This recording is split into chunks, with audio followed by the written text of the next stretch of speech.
شايفين كيف التموجات؟ ما شاء الله، الشكل صراحة مرة خيال.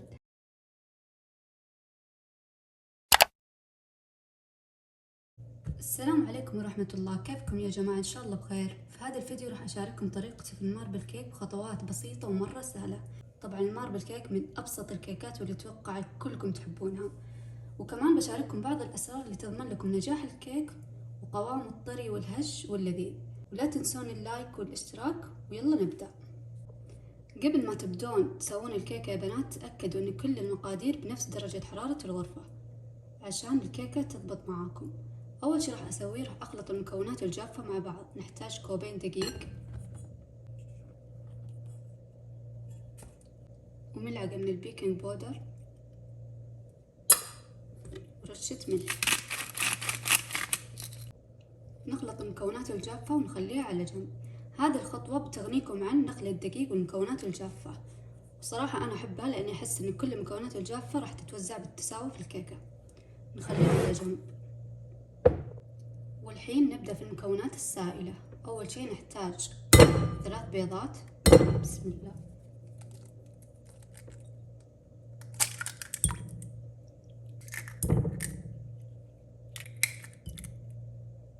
نضيف عليهم كوب سكر وملعقة صغيرة فانيلا.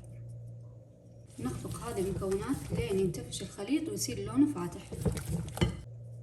هذا القوام اللي نحتاجه بعد الخفق. أهم شي تأكدوا إن السكر داب تماما عشان ما يخرب علينا الكيكة. نضيف 3/4 الكوب زيت. إذا عندكم كوب معيار 3/4 قيسوا فيه، وإذا ما عندكم يعني كوب بس تخلون ربع فاضي. أنا أشوف بنات كثير يلخبطون في مقاس 3/4 يحطون 3 أكواب زيت، فعندنا 3/4 الكوب زيت.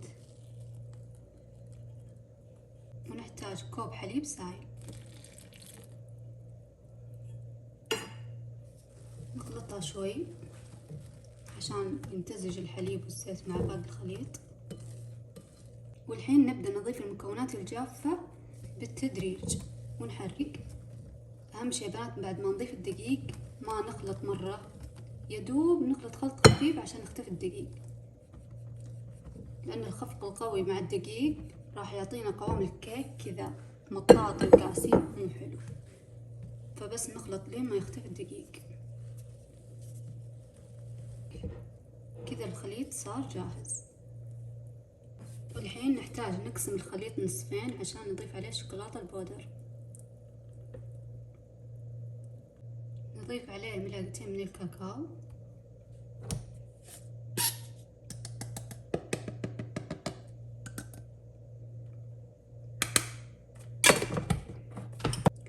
نخفف الخليط بشوي حليب سايل.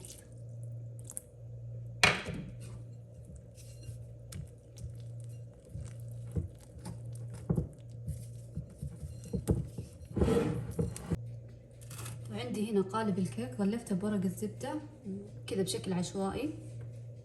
نرتب الخليط بهذا الشكل.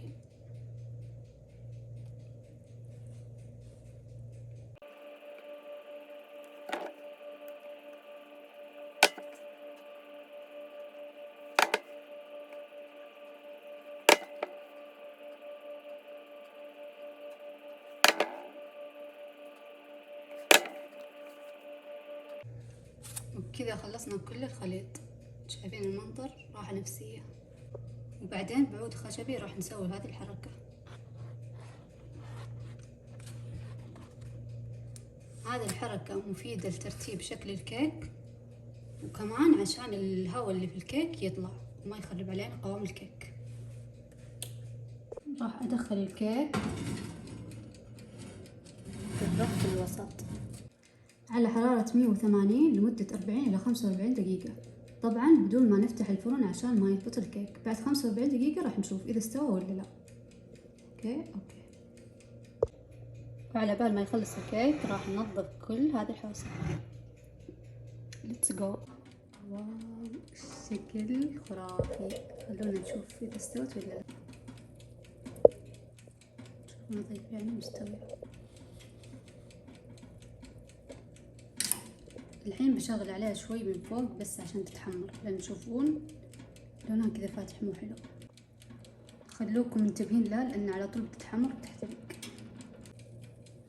يا سلام، يا ليت الريحة توصل لكم. ريحة البيت خيار. راح أطلعها على الشق وخليها تبرد تماما.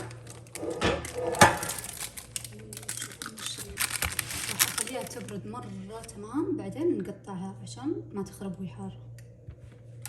شوف كيف الطبقات ما شاء الله، لون التحميرة واو. والحين بعد ما بردت تماما خلونا نقطعها ونشوف كيف شكلها من جوا. بسم الله. تسمعون كيف السطح كذا مقرمش، طرية من جوا.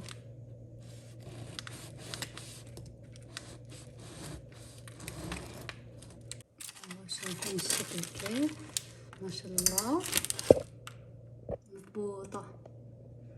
شايفين كيف التموجات ما شاء الله، الشكل صراحة مرة خيال. شوفوا كيف القوام. والحين لازم نجربها مع بعض. بنات الطبقة اللي برا مقرمشة ومن جوا مرة طرية، مرة هذا القوام اللي أحبه أنا. بنات ما شاء الله هذه الوصفة مرة مضبوطة، حتى السكر مو واضح، على قد الكمية شفتم اللي حطيناها مرة مو واضح، مضبوط. والحين خلوني راح أتقهوى وأكمل كيكتي. كذا خلصت وصفتنا اليوم. إذا عجبكم المقطع لا تنسون اللايك ودعموني بكومنت حلو، وانتظروني إن شاء الله في المقطع الجاي. باي.